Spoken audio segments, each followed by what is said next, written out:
안녕하세요. 세상을 이롭게 하는 일에 관심 많은 승무원쌤 김용숙입니다. 선우은숙 씨가 뒤늦게 이제서야 동치미에서 하차한다는 공식 발표를 했습니다. 선우은숙 씨 문제가 불거진 지가 언제입니까? 2달이 훨씬 넘었습니다. 그럼에도 아직까지 동치미 출연을 계속하다 뒤늦게 6월 1일 방송에서 하차 소식을 전했습니다. 물론 선녹화가 되어 있다 치더라도 그 선녹화가 얼마나 오래 지났는데 이제야 공식 발표를 합니까? 선우은숙 씨가 동치미에서 그렇게 중요한 중심적인 역할을 하는 사람입니까? MC는 적어도 아니지 않습니까? 그런데 이제서야 자진 하차를 발표하게 된 것입니다. 물론 제작진들과 내부적인 사정이 무엇인지는 모르지만 있겠습니다만 이거는 시청자들을 너무 우습게 보는 그런 처사가 아닌가 이런 생각이 듭니다. MC들이 마지막에 녹화 그동안 즐겁게 하고 재밌게 하고 있습니다만 한켠에 좀 답답함이 없지 않아 있었다.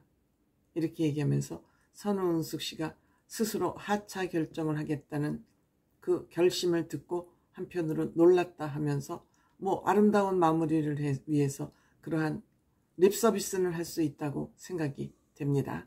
근데 특별히 오늘 녹화하는데 좀 불편했었는데 이제서야 그런 불편함이 조금 없어지는 것 같다라고 립서비스를 하면서 선우은숙 씨의 하차 소식을 전했습니다.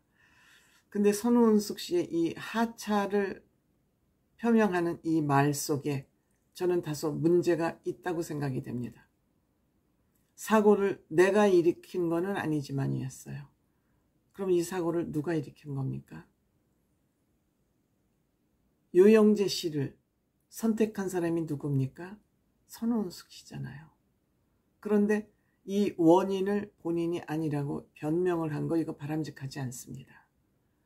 내가 선택한 사람이 문제를 일으켰다 하더라도 그 사람이 그런 사람인지 모르고 선택한 것도 바로 본인의 문제입니다. 이렇게 문제의 원인을 다른 사람에게 돌리면 이 문제의 해법은 잘 찾아지지 않습니다. 이 불편한 일이 발생한 거 본인 책임이죠. 근데 내가 일으킨 일은 아니지만이라는 이 서로는 바람직하지 않다고 생각합니다. 완벽한 사람이 없지만 당연히 완벽하지 않죠. 모든 인간은 완벽하지 않습니다. 자기가 너무 많이 부족한 사람이라고 생각을 한다. 부족한 사람이죠. 왜? 너무 많은 관심과 사랑을 받기를 원하는 선우은숙 씨의 그 감성 부분이 일을 이렇게 그르쳤다고 저는 생각을 합니다. 그리고 함께한 시간이 행복했고 아픈 마음을 추스른 다음에 동치미에서 잠깐 못 보지만 또 돌아오겠다는 얘기를 합니다. 잠깐 못 본다는 얘기는 다시 돌아오겠다는 얘기거든요. 그럼 지금 잠깐 돌아가는 건 면죄부를 받겠다는 거예요. 이것도 좀 이 얘기에서는 해서는 안 될 얘기였다고 저는 생각을 합니다.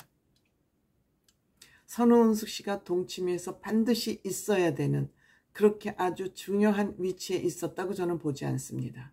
그런데 일단 이렇게 마무리를 말로만 하는지는 모르지만 어쨌든 하차 시기가 너무 늦었다는 거, 하차 이유를 밝히면서 내 잘못이 아니라는 거, 이것은 좀 다소 아쉽게 생각이 든다 이렇게 생각이 들고요.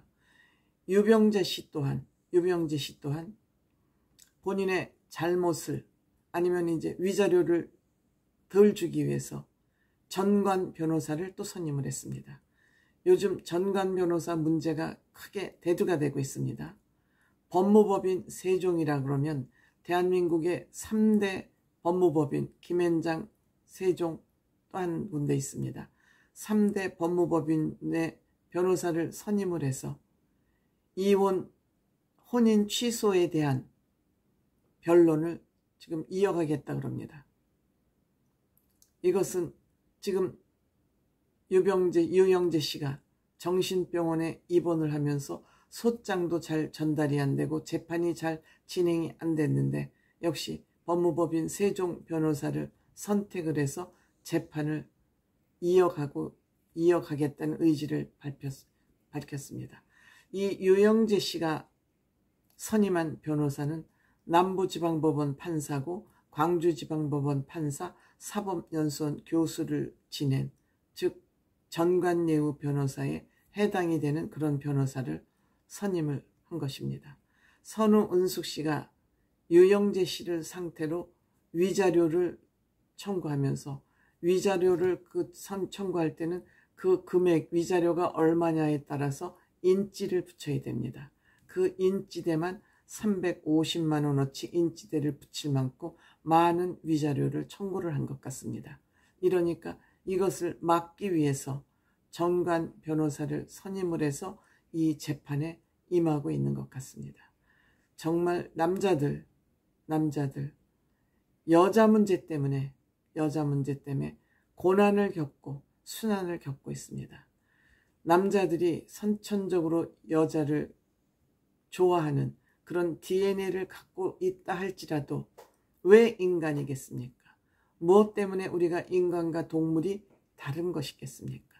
동물은 동물적으로 암호하거나 짝짓기를 하지만 인간은 인간이기 때문에 해서는 될 일, 해서는 안 될 일을 알고 있는 것입니다. 늘 제가 말씀드리는 가장 중요한 도덕 가치관, 도는 세상의 이치를 설명하는 게 도입니다. 세상의 이치. 그래서 세상의 이치대로 살지 않는 사람을 도리에 어긋난 인간이라고 우리는 말합니다. 인간답지 않게 사는 사람을 도리에 어긋난, 자연의 이치에 어긋난 인간이라고 우리는 말합니다. 그 중에서도 외도는 도를 벗어난 일 중에서 으뜸으로 치기 때문에 외도라고 거기에 이름이 붙여져 있는 것입니다. 배우자가 있는 사람이 엄연히 배우자를 두고 딴 배우자를 취하는 것, 동물과 무엇이 다르겠습니까? 동물과 다르지 않은 것이 그동안 남자들이었는데 요즘은 여자들도 남자들과 크게 다르지 않은 그런 사회에, 혼동된 사회에 우리가 살아가고 있습니다. 저는 남녀관계에서, 또 이것이 페미니스트들이 저를 공격할지 모르지만, 남녀 문제에 있어서 남자는 그런 동물 성향이 많다고 치부하고 여자들만 중심을 잡으면 적어도 불미스러운 일은 일어나지 않을 수 있다는 것이 저의 생각입니다. 이게 생물학적으로 분석을 해봐야 되겠지만 저는 생물학적으로 볼 때 남자와 여자를 할 때 남자들이 더 동물에 가깝다 이런 생각을 하고 있기 때문에 여자들만 똑바로 정신을 차리면 적어도 불미스러운 일은 일어나지 않을 수 있다. 이것이 저의 생각입니다.